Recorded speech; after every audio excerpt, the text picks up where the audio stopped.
All right, guys, listen up. If you want real six-pack abs, you don't need fancy equipment, just consistency.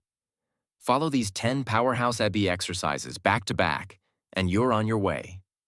Number 1, crunches. Classic, slow, and controlled. 2, leg raises. Keep your lower back down.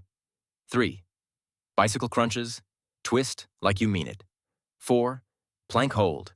Lock in that core, don't sag. 5, mountain climbers. Drive those knees fast. 6, flutter kicks, small, sharp movements. 7, Russian twists. Squeeze every rotation. 8, reverse crunches. Lift from the lower abs. 9, toe touches. Reach as high as you can. And 10, side plank. Hit those obliques. Do each for 20 to 30 seconds. Stay tight and don't quit early. Abs aren't built by doing one set. They're built by showing up every day. Stay consistent, stay hungry, and your six-pack will follow. Let's get it.